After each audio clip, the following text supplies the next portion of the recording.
Olá, meus guerreiros e guerreiras, que bom ter vocês aqui de novo. Sou grato a Deus demais pela vida de vocês estarem comigo aí, acompanhando o desafio, chegando até o final do ano, lendo todos os capítulos, todos os versículos da Bíblia, do Gênesis ao Apocalipse. A gente já está no segundo livro, o Êxodo. No vídeo passado a gente comentou muito sobre as 10 pragas do Egito, qual é a relação delas com os deuses do Egito antigo, como Deus prevaleceu sobre eles. Foi muito legal, né?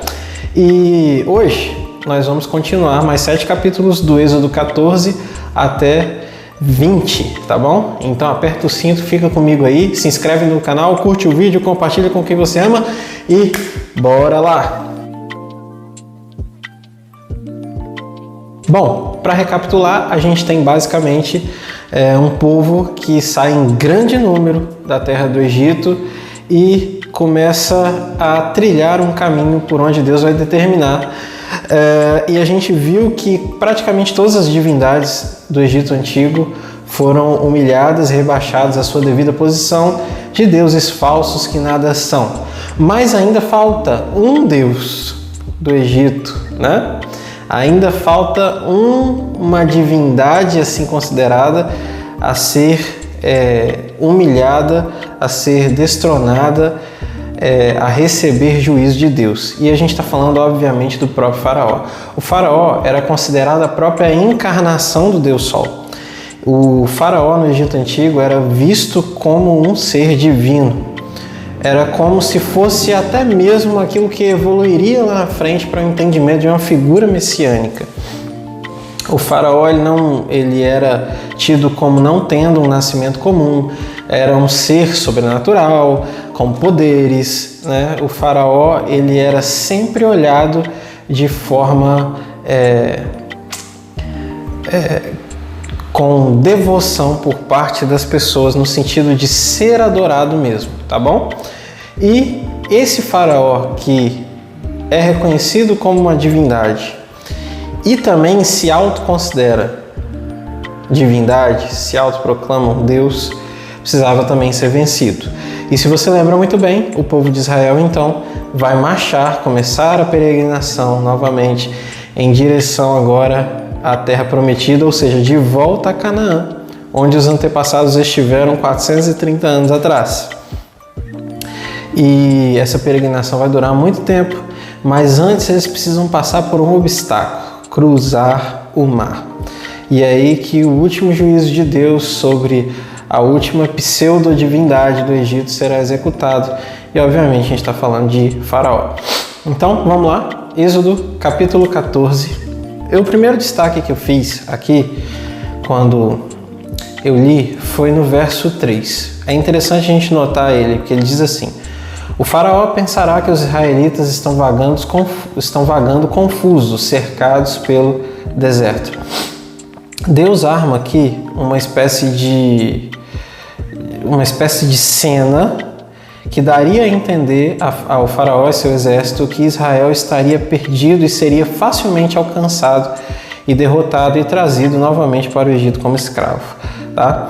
Então Israel para em determinado lugar que aparentemente não fazia sentido na rota, e os inimigos sabem disso e pensam: Israel está vagando confuso. Só que Deus tinha um plano nessa parada, que era justamente confundir as pessoas que achavam que Israel estava vagando confuso, que no caso aqui é o Faraó e o seu exército. Então esse é o primeiro destaque, Deus fazendo uma cena, um artifício para demonstrar, armar uma espécie de armadilha, né? Para que o exército de Faraó e o próprio Faraó seguissem um caminho necessário para que o juízo fosse derramado lá na frente. Próximo destaque, no verso 5 do capítulo 14, diz assim: contaram ao rei do Egito que o povo havia fugido. Então Faraó e os seus conselheiros mudaram de ideia e disseram: o que foi que fizemos? Deixamos os israelitas saírem e perdemos os nossos escravos. Imagina o reino das trevas desesperado, porque as pessoas encontraram com a glória de Cristo, nasceram de novo, tiveram experiência do arrependimento e da conversão, e eles estão dizendo assim: perdemos os nossos escravos. Exatamente.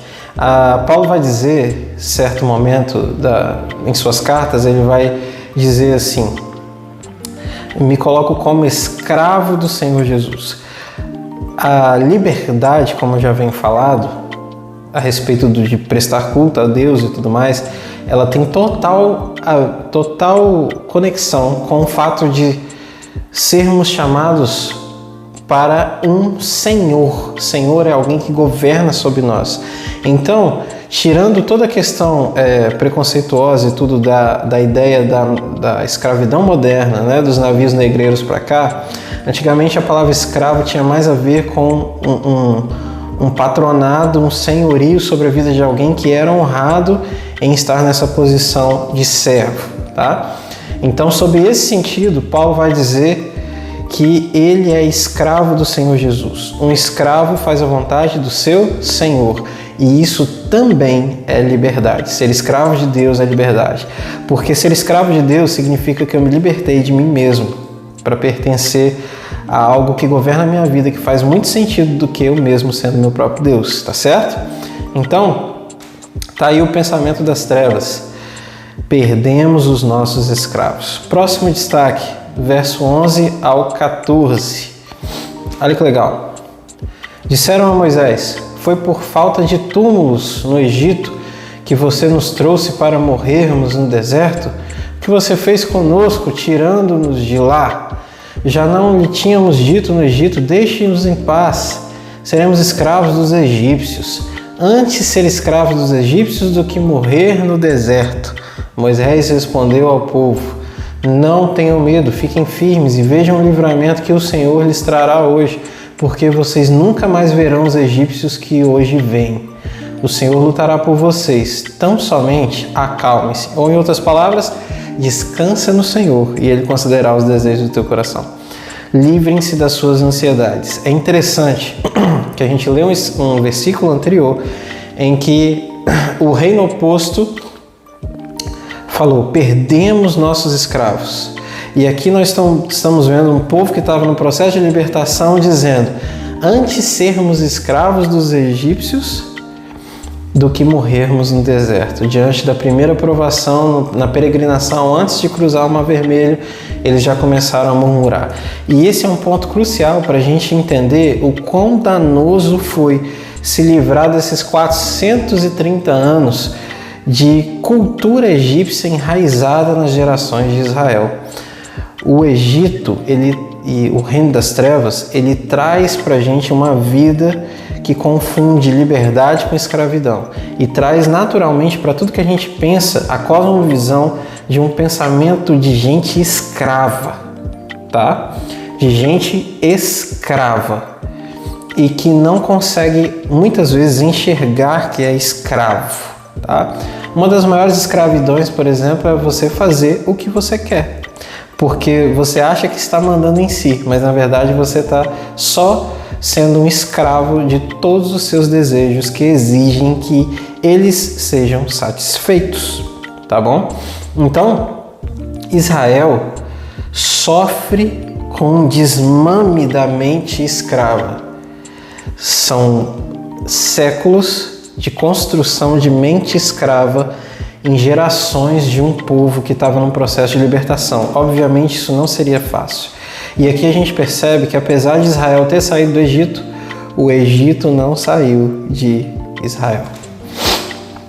Então na primeira prova eles já começam: antes tivéssemos morrido, tivéssemos ficado para continuar sendo escravos dos egípcios, do que morrer no deserto.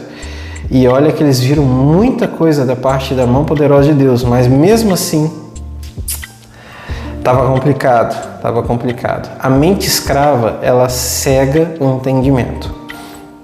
Por isso, só Jesus e sua liberdade nos trazem outra mente. Não é à toa que o Evangelho vai falar: transformai-vos pela renovação do vosso entendimento. Nova mente. Não construção em cima do velho, mas retirada do velho para colocar aquilo que é novo, aquilo que é do reino, tá bom?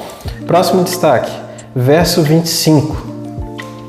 Diz assim: fez que as rodas dos seus carros começassem a soltar-se de forma que tinham dificuldades em conduzi-los. E os egípcios gritaram: vamos fugir dos israelitas, o Senhor está lutando por eles contra o Egito. Então, o cenário aqui é o seguinte: novamente, a vara é estendida, o mar é tocado e um sinal, as águas se dividem em 2 paredões por causa de um vento que soprou, enviado por Deus. Esse processo foi longo, de abertura das águas, de travessia, tá? Lendo o texto a gente vai identificar que isso durou bastante tempo, tá bom? Não foi assim, bate, e todo mundo sai correndo, 15 minutos depois eles estão do outro lado. Não foi assim, tá bom? Isso não tira o fato de ter sido um evento sobrenatural e miraculoso, tá certo? E um ato poderoso da mão de Deus. Então essas águas se abrem e é interessante que o exército de Faraó vai atrás. E depois que certo trajeto ia construído em direção à frente ao povo de Israel, né? Aqui atrás começava a se fechar as águas. Então eles se viram aprisionados e inevitavelmente esperando a morte. E chegou um momento que eles tentaram fugir e Deus fez com que as rodas das carruagens se soltassem, as coisas começassem a dar defeito, o exército entrasse em confusão e os egípcios lá no meio daquele turbilhão simplesmente lembraram de tudo que Deus fez lá, das pragas e dos juízos, e olharam para uma situação que era impossível de estar acontecendo, tudo caindo, quebrando os pedaços, defeito, e Deus está lutando por esse povo. E agora? Agora acabou. Agora acabou. Simples assim. E eles reconhecem isso. É interessante que é o que eles fazem antes de morrer. Reconhecer que o Senhor está lutando pelo seu povo. Não é à toa que a palavra vai dizer que naquele dia todo olho verá e toda língua confessará que Jesus é o Senhor. Uns, porém, vão fazer isso só como reconhecimento mesmo, porque estarão eternamente condenados, porque toda criatura tem que reconhecer. Mas outros estarão diante do Cordeiro, reconhecendo, porque antes amam e foram feitos filhos e amaram e serviram a Deus durante toda a vida, tá certo? Então, próximo destaque, verso 31, no capítulo 14. Diz assim: Israel viu o grande poder do Senhor contra os egípcios, temeu ao Senhor e pôs nele a sua confiança, como também em Moisés, seu servo. Mais um sinal. E Israel agora coloca de novo a confiança em Deus. A gente vai ver que esses posicionamentos de mente de Israel, eles por enquanto são sempre momentâneos, eles são temporários. Daqui a pouco eles vão tornar a duvidar e reclamar tudo de novo, tá certo? Mas é interessante ver essa oscilação da transição, porque não é só se libertar de uma terra onde eles eram escravos, mas se libertar da cultura, dos deuses, do pensamento egípcio, de várias coisas da mente escrava, como eu já falei, tá certo? Então, Êxodo capítulo 15, primeiro verso em destaque aí é o 8, tá? Então aqui o povo atravessa o mar, passa em terra seca, importante falar isso, a Bíblia fez questão de repetir isso várias vezes, não é à toa, tá? Eles passam em terra seca. O exército de Faraó, quando vem atrás, as águas se fecham e então todos, a Bíblia diz que ninguém sobreviveu, todos morrem, tá certo? E Israel inclusive vê alguns restos na praia, beleza? E aí eles reconhecem a Deus, como a gente acabou de ler, né? Passam a ter novamente depositada a confiança deles no Senhor e também em Moisés, que aqui é o caso, é o sacerdote mediador entre Deus e o povo, tá certo? Então Moisés, e junto com o povo, em grande alegria, afinal, né? O exército que poderia fazer qualquer coisa se foi. Faraó se foi. Parece que então verdadeiramente foram libertos É um momento então de grande alegria e Moisés vai cantar um cântico. Miriam vai dançar, tem aquele momento maravilhoso, né? Que ela pega o tamborim, as mulheres vão atrás cantando e repetindo um refrão. É muito incrível. Isso daqui é também parte de um salmo, tá certo? Mas no verso 8, no meio desse cântico, Moisés, que o compôs, solta um detalhe interessante, né? Ele diz assim, capítulo 15, verso 8: Pelo forte sopro das tuas narinas as águas se amontoaram, as águas turbulentas firmaram-se como muralha. Estamos falando de água em estado sólido. As águas profundas congelaram-se no coração do mar. É possível que esse fenômeno do paredão aqui, o povo passando a seco, foi um congelamento das águas. E quando o exército de Faraó e Faraó passaram, houve um descongelamento que os afogou. É uma possibilidade muito forte e muitos defendem isso por conta desse detalhe no hino de Moisés, tá bom? Em comemoração. Vamos lá. Verso 11 do capítulo 15. Quem entre os deuses é semelhante a ti, Senhor? Repara como era o foco de Deus humilhar todas as entidades consideradas divinas no Egito Antigo, para mostrar que ninguém era Deus, só Ele, eternamente. Amém.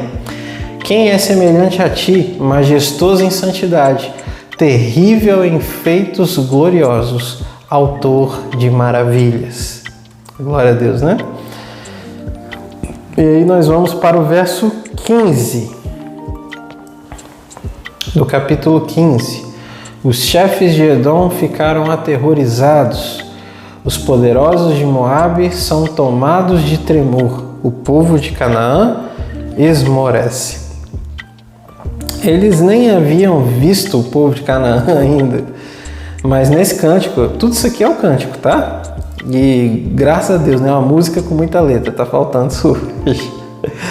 E eles cantavam isso pela fé, sabendo que o futuro traria a conquista de Canaã, beleza?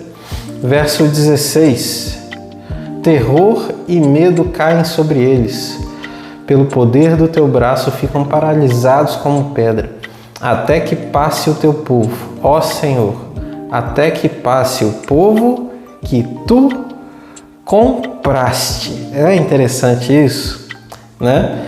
Deus pagando o preço ou resgatando o seu povo. Desde já existe uma ideia de que de alguma maneira o diabo tenha papel no plano de redenção em receber o preço para que nós fôssemos resgatados. Só que na verdade essa ideia ela é uma das maiores heresias que a gente já acreditou ao longo da história. Satanás não tem o direito de ter essa glória. Do Senhor é a terra, a sua plenitude, o mundo e os que nele habitam. Deus comprou da sua própria ira os povos para que eles fossem reconciliados. Tá? Isso daqui é um prelúdio para aquilo que seria feito na obra de redenção através do sacrifício do Deus encarnado, Jesus Cristo nosso Senhor, tá? O Filho de Deus.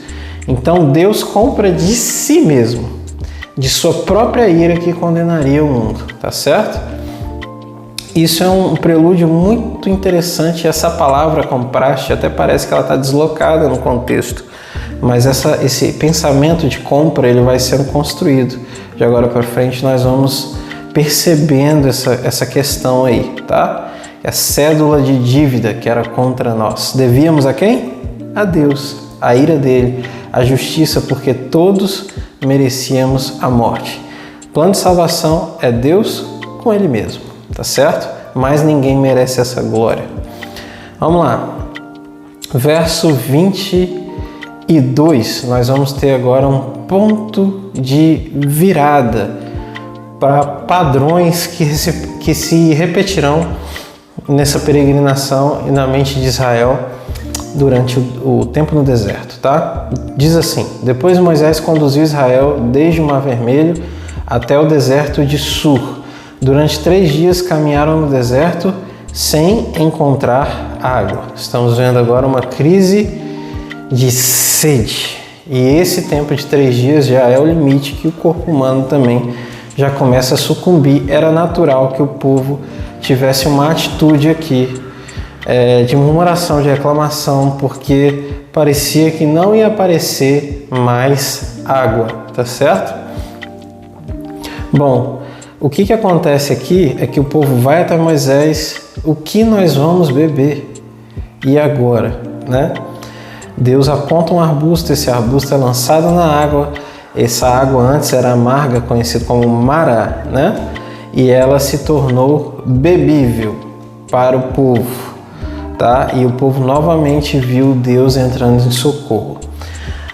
A gente vai ver vários momentos em que Israel ele é provado na sede e na fome. Sempre vai ter momentos que vão faltar água e outros que vão faltar alimento. O propósito disso é uma identidade de sede e fome sendo construída no povo que é chamado povo de Deus. E isso também nós estamos incluídos. Um povo que se diz povo de Deus precisa viver em sede e fome de Deus. Todas essas provações eram para aniquilar aquela velha mente, para inserir uma nova mente. E a sede e a fome de Deus são importantíssimas. Talvez você, na sua caminhada cristã, já está há anos, ou sei lá quanto tempo, vivendo uma vida de igreja, de cultura evangélica, ou cultura religiosa, ou cultura cristã, católica, sei lá o quê. E você não tem vontade de Deus, você não tem vontade do seu Pai, você não tem fome, sede pela presença, sede pelo agir, sede por ver a face de Deus. E um povo sem sede, sem fome de Deus, provavelmente é um povo que beira entrar em si para perceber que pode ser que esse povo não seja povo de Deus. O povo de Deus tem sede e fome de Deus. E Deus vai usar situações de sede e fome reais para provocar o pensamento e o sentimento de verdadeira sede e fome que importam. Lembra de Jesus? Uma comida eu tenho, fazer a vontade daquele que me enviou, do meu Pai. Tá certo? Vamos meditando aí. Então, no capítulo 16, agora a gente tem verso 2 e 3, onde tem mais reclamações. No deserto, toda a comunidade de Israel reclamou a Moisés e Arão. Disseram-lhes os israelitas: quem dera a mão do Senhor nos tivesse matado no Egito. Lá nos sentávamos ao redor das panelas de carne e comíamos pão à vontade. Mas vocês não trouxeram este deserto para fazer morrer de fome toda essa multidão. Sede, agora fome. Deus não faz nada à toa, tá certo? O que aconteceria agora? O que estamos prestes a ver? Verso 4. Disse, porém, o Senhor a Moisés: eu lhes farei chover pão do céu. Pão, aqui, é importante que tenha um sentido de alimento, mas não de pão mesmo, tá? Não caiu os pão francês, o pão sem fermento, não caía, isso aí do céu, tá? Caiu uma coisa que a gente vai ver lá na frente, detalhes físicos acerca desse maná, beleza? Mas aí a questão é que o povo, Deus começou a fazer aparecer duas coisas. Um alimento, tá? Que, veja bem, vem do céu. O pão que desceu do céu. Tá lembrando quem é, né? Pois é, representa quem isso daí? Então, esse alimento, ele vem de onde? Ele não brota na terra, ele vem do céu. Para ensinar o povo que o sustento verdadeiro é pela fé. E ele vem do alto, vem de Deus, tá certo? Então, no verso 4, eu lhes farei chover pão do céu. O povo sairá e recolherá diariamente a porção necessária para aquele dia. Com isso, os porei à prova para ver se seguem ou não as minhas instruções. Porção necessária para cada dia deveria ser recolhido, e não mais e nem menos. E aí Deus começa a sustentar o povo, mas ao mesmo tempo provar o povo. As pessoas sempre têm que ser provadas. Nós precisamos de prova. Então não é uma bênção cantar que a prova vai passar, nós precisamos pensar em ser aprovados, porque naquela prova específica em que estamos, porque quando aquela passar, obviamente já terá outra batendo na porta e entrando. É assim, nós precisamos disso porque nossa natureza é caída, tá? Por isso a palavra vai dizer: me alegro nas minhas provações, tá certo? Porque a gente entende o propósito de ser provado quando a gente entende que nós somos pecadores, sujos, lixo, tá certo? Só que o ser humano que é muito orgulhoso, que se acha alguma coisa, que acha que tem méritos ou qualidades que fazem com que haja uma ideia assim: eu sou diferente, eu sou bom, eu tenho crédito com Deus, né? Esses seres humanos sempre vão odiar prova, porque não faz sentido para eles. Mas as pessoas que sempre olham para si, olham para o filho e entendem a posição em que estão e devem estar sempre de humilhação, nós precisamos disso. Então nós precisamos sempre das provas, tá certo? Deus já mostrou isso desde o início. Verso 8, disse ainda Moisés: o Senhor lhe dará carne para comer ao entardecer e pão à vontade pela manhã. Então eram duas coisas: queria carne? Toma carne. Codornize. Carne ao entardecer e o maná, que a gente vai ver que não é exatamente pão, tá? Mas pão aqui no sentido do alimento básico da época, tá? De sustento. Pão de manhã. Então eles tinham aquilo que era teoricamente muito melhor, porque vinha diretamente do próprio Deus. A Bíblia diz que eles vão comer desse alimento os 40 anos da peregrinação, tá certo? Bom, ainda no verso 8, porque ele ouviu suas queixas contra ele. Quem somos nós? Vocês não estão reclamando de nós, mas do Senhor. Moisés e Arão advertem o povo que toda vez que eles vão reclamar e murmurar com eles têm que lembrar de ter temor, porque eles na verdade estão reclamando e murmurando contra o próprio Deus, tá certo? No verso 20, agora o próximo destaque. Todavia, alguns deles não deram atenção a Moisés e guardaram um pouco até a manhã seguinte, mas aquilo criou bicho e começou a cheirar mal. Por isso Moisés irou-se contra eles. Então Moisés explicou. Desde aqui, queridos, a lei vai ser dada, a aliança da lei vai ser proclamada no Monte Sinai, escrita nas tábuas, no capítulo 20. E aqui nós não temos a aliança da lei ainda estabelecida oficialmente. Ainda assim, como vocês podem ver, desde o primeiro capítulo da Bíblia, Deus estabelece ordens e decretos. E toda a lei que vem de Deus tem finalidade em nos preservar a vida e trazer bênção para cada um de nós, bênçãos do próprio céu e bênçãos de paz, a fim de que nós estejamos sempre sendo libertos de nós mesmos e das trevas.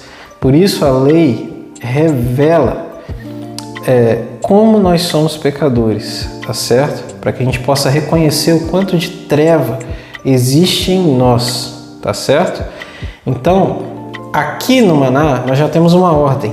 Deus fala: do primeiro ao quinto dia vocês vão recolher a quantidade para o dia para comer. Quando chegar no sexto dia, o sétimo, vocês têm que descansar. Então no sexto vai ter alimento em dobro para todo mundo.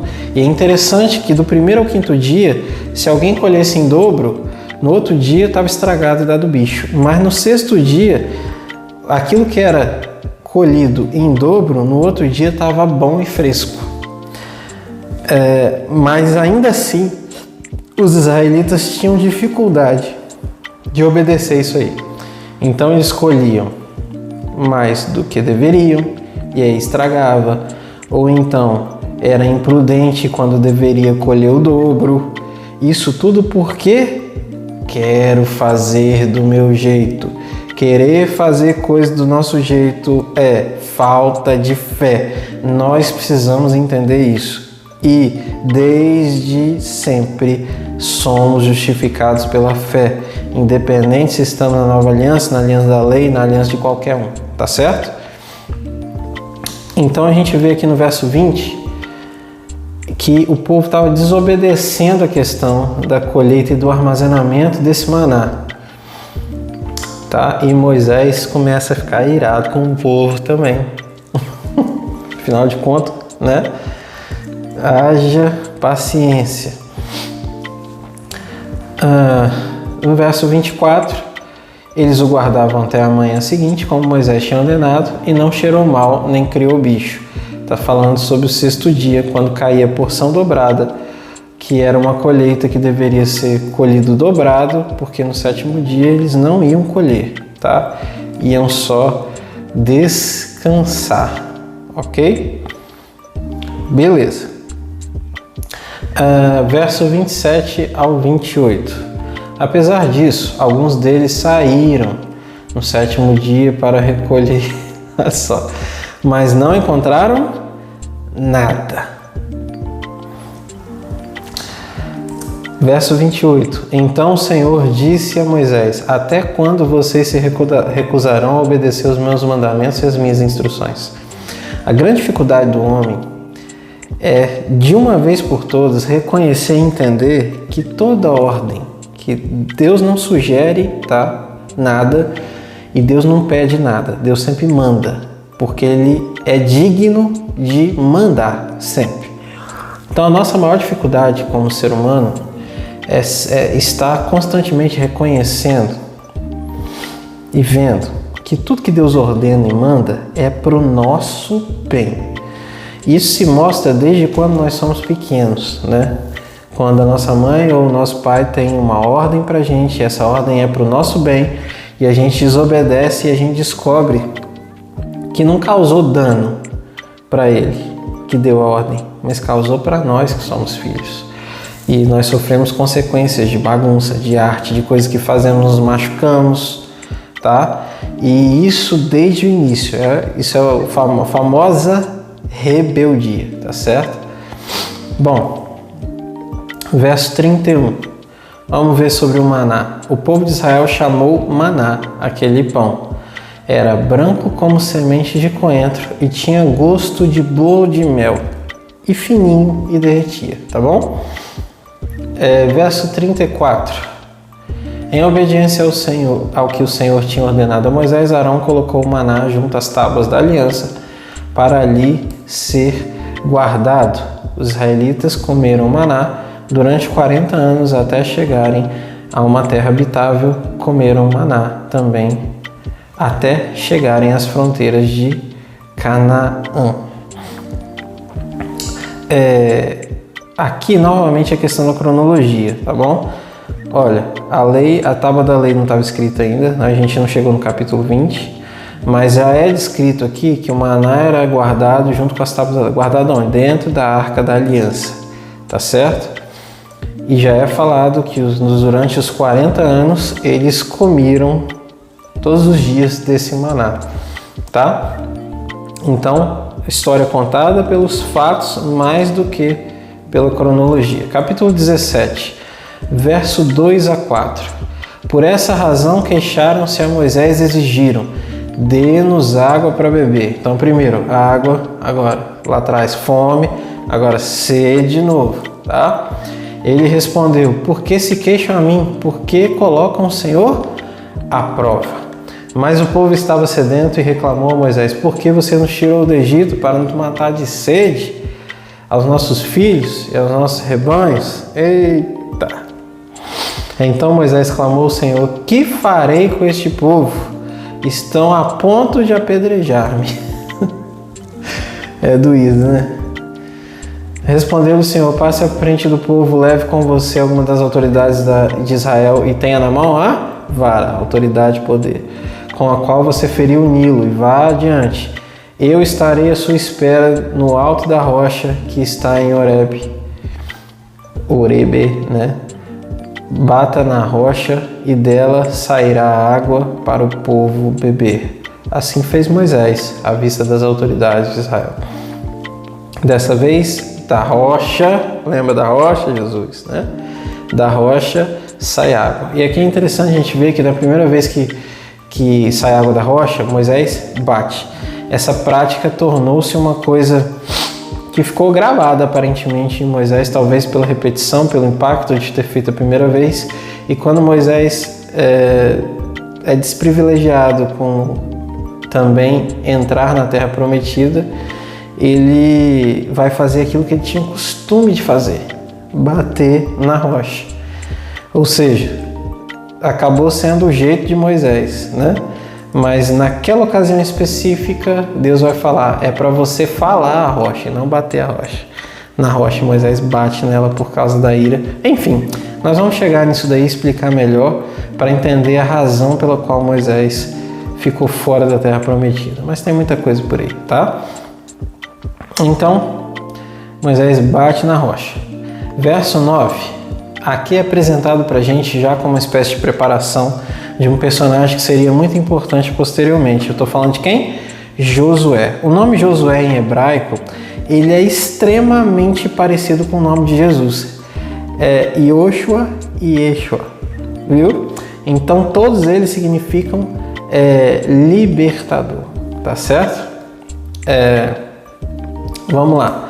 No verso 9 diz assim: Então Moisés disse a Josué: escolha algum dos nossos homens e lute contra os amalequitas. Amanhã tomarei posição no alto da colina com a vara de Deus em minhas mãos. O que aconteceu aqui? Israel estava acampado no momento da sua peregrinação, ele resolveu estacionar um pouquinho e os amalequitas que estavam próximos resolveram travar guerra contra Israel. Quem eram os amalequitas? Os descendentes de Amaleque. E esse Amaleque é quem? Ele é neto de Esaú. Tá vendo as coisas voltando lá de trás, né? Para puxar o pé, para ser as pedras no sapato do povo, né? Tudo por causa de erros dos antepassados. Essa batalha é a famosa batalha em que Josué pega o exército. Josué era corajoso, viu? Ele reúne o exército e vai lutar contra os amalequitas, luta por horas. E Moisés intercedendo profeticamente com as mãos para o alto. Moisés é velho já aqui, né? Desde o momento que ele foi falar com o faraó, ele já era velho, né? Então, Moisés tem hora que não aguenta mais, ele estava de pé, eles colocam uma pedra para ele sentar e, além de tudo, dois homens ficam cada um segurando o braço de Moisés, porque quando os braços de Moisés baixavam, Israel começava a perder a guerra, e quando os braços de Moisés ficavam para cima, continuando a intercessão profética, Israel conseguia avançar em vitória na guerra. Então a solução foi botar Moisés sentado para continuar a interceder profeticamente e um homem de cada lado segurando os braços de Moisés até o fim da batalha, e o povo ganhou a guerra na força de Josué e obviamente em sua fé, e também na fé e na intercessão profética de Moisés. Veja que as batalhas do povo de Deus são ganhas não em solidão, não em individualismo, mas sempre no coletivo, e esse coletivo em unidade. Nós precisamos aprender essa lição, tá? Precisamos uns dos outros, beleza? Vamos lá. Capítulo 18. Vamos para o capítulo 18. Capítulo 18, verso 11. Olha que legal. Aqui é o seguinte, gente, vou contar para vocês aqui rapidamente. Jetro, sogro de Moisés, que já foi chamado de Reuel, né? Ele vem com a mulher de Moisés e mais os dois filhos de Moisés encontrar Moisés agora na peregrinação, e agora ele pode ver um Moisés que está com o povo todo. O Moisés saiu da casa dele e estava saindo para cumprir a ordem de Deus de libertar o povo. E agora o Moisés está com o povo todo que acabou de sair do Egito. Jetro, que era sacerdote em Midian, e aí esse sacerdócio era politeísta. Agora parece que Jetro ele meio que transiciona e reconhece que verdadeiramente só o Senhor, ou seja, só o Yahweh é Deus, tá certo? E ele fica encantado e maravilhado com o fato daquele povo todo ter conseguido sair do Egito e o Egito ter ficado para trás, de fato, né? Ao menos fisicamente, beleza? Então eles passam um tempo juntos, celebram com o povo, se alegram, comem refeição, né? E depois ele vai participar de um momento de rotina de Moisés, tá? Que era quando Moisés, em determinado momento do dia, se assentava para ouvir todo o povo chegando, cada um com suas picuinhas, um com os outros, e ele escutava cada causa para julgar cada problema e dizer o veredito, quem estava certo, quem estava errado, o que deveria fazer. E o sogro de Moisés tem uma excelente participação aqui. Ele vai falar: Moisés, você vai morrer se continuar desse jeito. Isso está errado, você precisa eleger líderes, você precisa colocar pessoas que têm um determinado perfil, a gente vai ver isso, né? Para que elas te ajudem a julgar as causas do povo de Israel, tá certo? Então vamos lá, entendido o contexto, verso 11. Agora sei que o Senhor é maior do que todos os outros deuses, pois ele os superou exatamente naquilo de que se vangloriavam. Palavras do sogro de Moisés. O sogro de Moisés, sacerdote politeísta, né? Conhecia todos, provavelmente quase todos, ou todos os deuses do Egito, e ele reconheceu como Deus, provavelmente Moisés contou praga por praga, a história toda, tal. Ele reconheceu como Deus humilhou e superou, entrou em soberania sobre todos os deuses, exatamente naquilo que esses deuses falsos se vangloriavam. Tá vendo? Toda a história das pragas, o principal foco é Deus mostrar sua soberania e se mostrar como o verdadeiro e único Deus, tá certo? Bom, vamos lá. Verso 13. No dia seguinte, Moisés assentou-se para julgar as questões do povo e este permaneceu de pé diante dele, desde a manhã até o cair da tarde. Meus irmãos, que luta! Esse Moisés é velho e o povo lá de manhã até de tarde. E uns brigando com os outros, e Moisés tinha que escutar todo mundo e definir. Vocês conhecem líderes assim hoje, que quer fazer tudo sozinho, né? É difícil, e ele não estava percebendo isso, né? Então, verso 21, 22. O sogro de Moisés vai dar o conselho para ele, para repartir o povo em líderes, né? E aqui, ó. Mas escolha dentre todo o povo homens capazes, verso 21. Então, primeiro, capacidade. Segundo, tinham que ter temor a Deus. Terceiro, dignos de confiança. E quarto, que fossem inimigos do ganho desonesto. Eu chamo esse pedaço de 4 qualidades que todo político deveria ter, e essas 4 qualidades quase nenhum deles tem. Quase nenhum deles tem. Essa seria a resposta para uma nação saudável e próspera. Mas porque os políticos são incapazes, não têm temor de Deus, não são dignos de nenhum pingo de confiança, estou falando de maneira geral, tá bom? E são amigos do ganho desonesto. Vocês estão entendendo, né?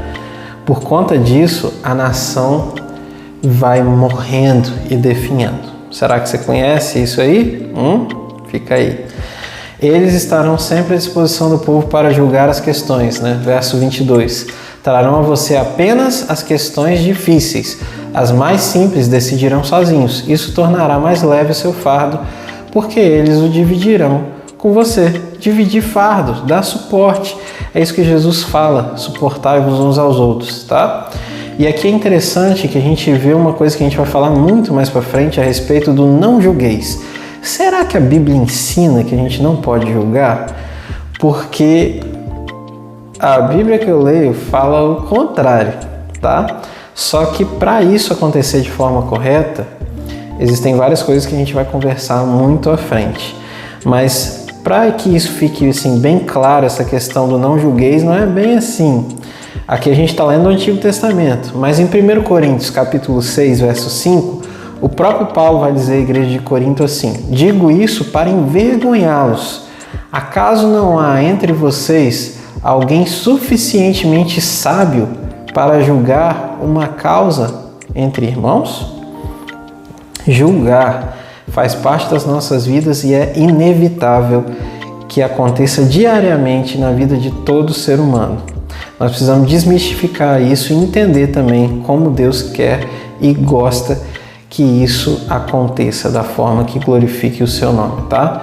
Mas sim, nós devemos julgar. Deve deixar a polêmica para resolver depois, né? Mas vamos seguir.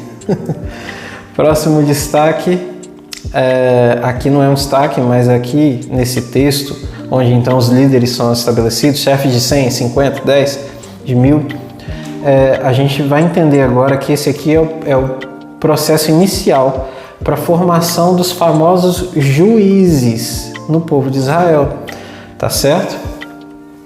Até haver o primeiro rei, que foi Saul, Israel era uma nação baseada nesse sistema inaugurado aqui nessa ocasião, que é o sistema governamental baseado em juízes, tá? E tem um livro com esse nome, Juízes, tá certo? Para você ver como isso deu certo. E é um modelo que, inclusive, deve ser adaptado até certo ponto, até os nossos dias de hoje, tá bom? Até os nossos dias. Beleza. Capítulo 19. Primeiro destaque, verso 5. Agora, se me obedecerem fielmente e guardarem a minha aliança, vocês serão o meu tesouro pessoal dentre as nações, embora toda a terra seja minha. Maravilhoso, né? Deus falando. Terra inteira é de Deus, mas Ele chama o seu povo de tesouro especial. Você é um tesouro especial de Deus. Não que você tenha mais valor do que todas as coisas, não é esse papo romântico furado, mas Deus te considera como algo precioso para Ele, sim. Por quê? Por causa do propósito que Ele mesmo tem com Ele mesmo em ter te criado, tá certo? Ele é um pai que ama seus filhos e quer ter mais filhos, e esses filhos produzam filhos, uma grande família, família para Deus, como diz no livro de Efésios, né? Verso 6: vocês serão para mim um reino de sacerdote e uma nação santa. Essas são as palavras que você dirá aos israelitas. O propósito de Deus para o seu povo, ministerialmente falando, em termos de obras e serviço, é ser um reino sacerdotal e uma nação santa. É muito interessante isso, porque isso não muda. Esse é o propósito. Quem é o sacerdote? Aquele que faz a ponte entre céu e terra, é aquele que está sempre diante da presença de Deus, é aquele que serve, é aquele que teme. O sacerdócio é um negócio fantástico, e Deus aqui revela de forma assombrosa que Ele queria e quer, tá? Que todas as pessoas sejam seu reino e sacerdotes, todos sacerdotes. Por isso o véu se rasgou quando Cristo morreu, porque antes só o sacerdote entrava véu adentro, agora todos são sacerdotes. Nós precisamos entender isso e falar mais sobre isso lá na frente. Mas é interessante que em Apocalipse 5, a partir do verso 9 e o verso 10, vai dizer que com o sangue do Cordeiro foi comprado povos de todas as tribos, línguas e nações. E esses povos foram constituídos reino e sacerdote para o nosso Deus, e eles reinarão sobre a terra. Aqui, onde a gente está lendo em Êxodo, Deus fala a Israel, mas agora o mesmo propósito de constituição de reino e sacerdote está sobre todos os povos, transformados em filhos de Deus através do sacrifício de Cristo. Todos que se entregam suas vidas a Jesus, tá certo? Então vamos seguir. Maravilhoso o negócio aqui. Verso 8. O povo todo respondeu unânime: faremos tudo o que o Senhor ordenou. E Moisés levou ao Senhor a resposta do povo. E agora do verso 9 ao 25, a gente tem uma coisa que é muito bacana. Ela traz um pouco de confusão para a gente entender. Moisés está indo agora em direção ao Sinai para encontrar com a presença de Deus. Deus trazendo o próprio céu, convergindo com aquele monte. A Bíblia vai dizer que Deus falou do céu, sobre o monte treme, é fogo, é fumaça, é trovão, é uma loucura, E a ideia, se você for analisar o texto, você vai ver que a ideia era que Deus queria que o povo se purificasse, lavasse as vestes, isso é santidade, E o povo subisse, depois que a trombeta tivesse um soar longo, o povo entenderia então que ele deveria ir após Moisés e também subir ao monte. Deus queria todos, mas o próprio Deus viu que o povo não aguentou as ordenanças que estavam sendo trovejadas sobre o monte, através da manifestação da voz de Deus, fora o tremor, o medo mesmo, e não temor em si que aproxima de Deus, mas o medo puro carnal fez com que o povo retrocedesse. Por quê? Porque provavelmente o povo também não havia se consagrado direito, porque a Bíblia diz que muitos morreram por chegar próximo e desobedecer, Não havia a santidade no povo que havia na vida de Moisés. Então, de certa forma, por mais que Deus quisesse que o povo subisse, foi bom que o povo não subisse, porque senão ia morrer todo mundo, E até porque o povo não se preparou provavelmente devidamente para o evento, mas mesmo assim eles escutaram a voz poderosa do próprio Deus no meio da nuvem negra e da fumaça. E o velhinho Moisés foi subindo com o joelho firme até a presença de Deus, até tocar o céu. É maravilhoso essa história do Sinai, do 9 ao 25. Mas no capítulo 20, para a gente finalizar, você leia com bastante atenção do 9 ao 25 para você entender, tá? Mas no capítulo 20 é a voz de Deus que estava sendo falada ali, tá? E foi escrita, tá? Nas tábuas. A gente tem o famoso Decálogo, ou os 10 mandamentos, tá? É importante a questão dos 10 mandamentos, não dá pra gente comentar muito acerca deles agora. Vai haver um momento oportuno para isso, tá? Mas nós, evangélicos, muitas vezes nós confundimos muita questão da lei, tá? A gente fala, a gente tem, por exemplo, a ousadia de falar que Deus acabou com a lei. Isso é mentira. Que a lei não existe mais. Isso também é mentira, tá?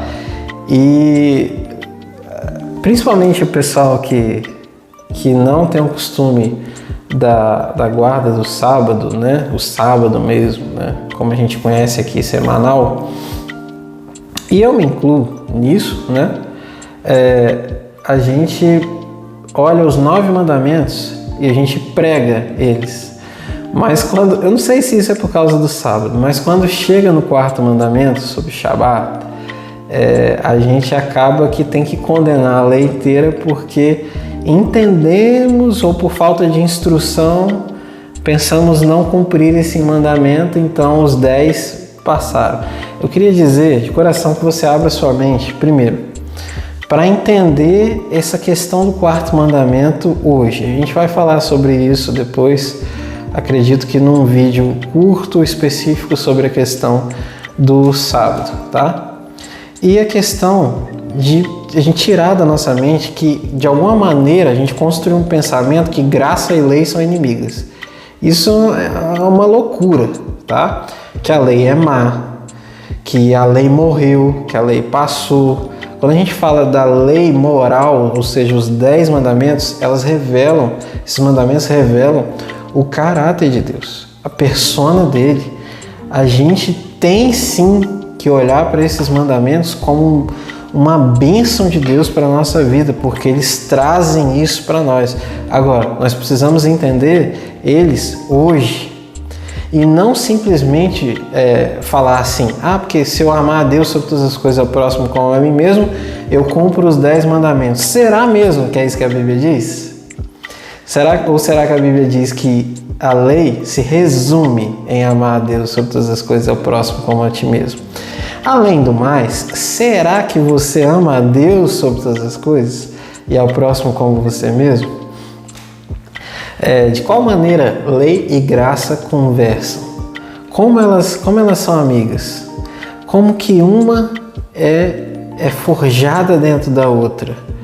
Então, de forma nenhuma eu estou pregando aqui um adventismo do 7º dia ou coisa assim não, tá? Eu estou pregando que os 10 mandamentos, eles são lindos, eles são maravilhosos, eles se desdobram também no Sermão do Monte e a gente precisa olhar isso daqui, sim, amar isso daqui, sim, viver cada um deles, sim, mas entendê-los eles na nova aliança, tá certo? Bom, então, o que a gente tem aqui no capítulo 20? Basicamente, então, os 10 mandamentos. O que a gente tem aqui? No verso 2, a premissa para o entendimento correto dos 10 mandamentos. Esse é o princípio para a instituição da lei.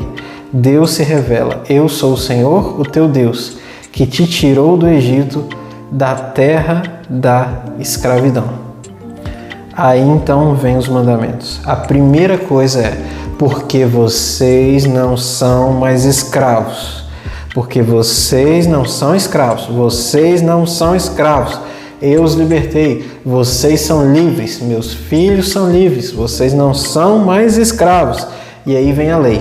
O pensamento mundano vai dizer assim, se não somos mais escravos, porque um conjunto de regras, isso não é aprisionamento? Aí que tá, é isso que nós precisamos entender, que é o contrário disso, a lei é liberdade, tá?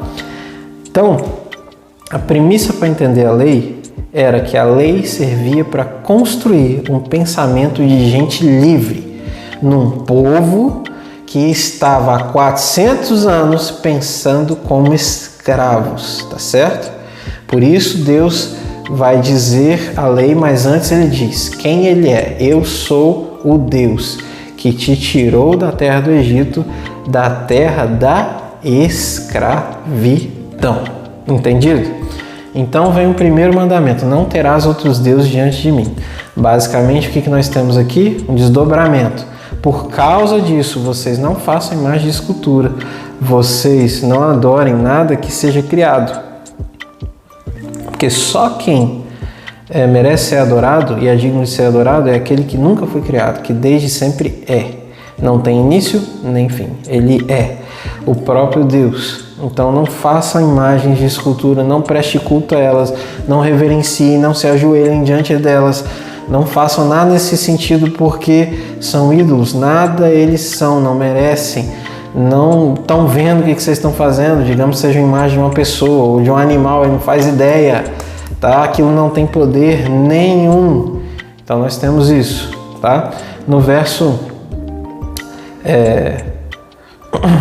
5 e 6 tem uma coisa muito interessante nesse capítulo 20, que ele fala assim, eu sou o Deus zeloso, no verso 5, que castiga os filhos pelos pecados de seus pais até a 3ª e 4ª geração, mas trato com bondade até 1000 gerações. Até quanto vai a maldição? Até quanto vai a bênção? Sempre o lado do bem, o lado de Deus se estende, se perpetua por muito mais, tá? As maldições, elas sim, podem perseguir gerações, tá? 3, 4 gerações.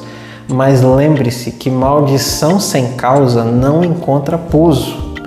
A mesma Bíblia que diz que segue gerações, também diz que se não houver causa, ou seja, se alguém quebrar o ciclo maldito, como José fez, né, em seu tempo, ali a maldição cessa e se interrompe. Tudo depende da sua escolha, do quão você quer ser livre, do quanto você quer entregar a tua vida ao governo do Senhor, tá? Então pode ter sido maldições que ficaram em todos os parentes na sua história, nos seus antepassados, bisavô, avô, pai, mas não importa. Se for quebrada no seu tempo, se você decidir, ela simplesmente morreu.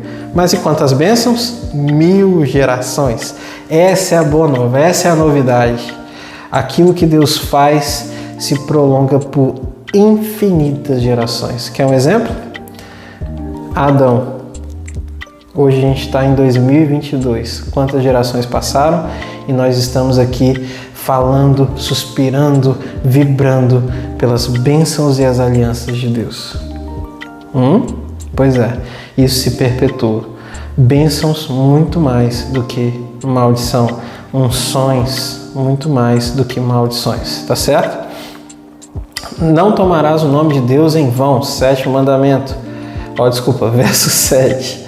Depois o 4º mandamento, o sábado, no verso 8, ou Shabá, que na verdade é muito mais a questão do descanso do que a questão do 7º dia da semana em si, tá? Mas calma, nós vamos falar sobre isso.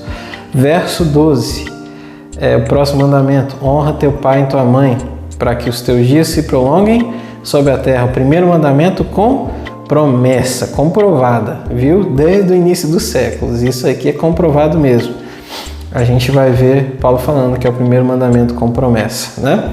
Próximo mandamento, verso 13, não matarás. 14, não adulterarás. 15, não furtarás. 16, não darás falso testemunho contra o teu próximo. Isso é muito interessante. Verso 17, não cobiçarás. Aqui é inveja diretamente a mulher, os bens, as coisas de forma geral que o seu próximo tem. Não cobiçarás. 20, verso 20. Olha esse verso aqui, que incrível, cara. Passa os 10 mandamentos, né? E o verso 20 vem. Moisés disse ao povo, não tenha medo. Deus veio prová-los para que o temor de Deus esteja em vocês e os livre de pecar. Todos esses mandamentos, isso estava trovejando, gente. Isso aqui foi uma doideira, tá? Um monte tremendo, fogo, relâmpago, terremoto, uma loucura, né? E Moisés fala isso com o povo, não tenham medo, tá? Não tenham medo. O temor essa prova que vocês estão passando, que está gerando esse temor, que é uma espécie de medo, sim, mas é uma coisa vinda de Deus e não o carnal, tá? Esse temor, ele tem que estar em vocês, esse temor a Deus, esse respeito profundo à santidade de Deus, isso é o temor, porque o temor livra a cada um de nós de seguir com nossas iniquidades e pecados. Irmãos, quanto tempo você não escuta uma palavra, uma mensagem no púlpito sobre temor? Nós precisamos de viver temor a Deus para sermos santos. Não é à toa que no Novo Testamento a conversa é a mesma. Aperfeiçoai a vossa santidade no temor ao Senhor. Santidade essa que sem a qual ninguém verá a Deus. Isso é muito sério, tá bom? Então, para a gente finalizar, Deus vai dizer, o Senhor disse a Moisés, diga o seguinte aos israelitas, vocês viram por si mesmo que do céu lhes falei. Maravilha, né? Essa é a voz de Deus, a voz que está acima de todas as vozes do mundo, nas maiores alturas, e é a própria verdade, tá bom? Fiquem com Deus, por hoje foi isso, e vamos seguir firme no desafio. Um forte abraço e Deus abençoe a todos. Amém!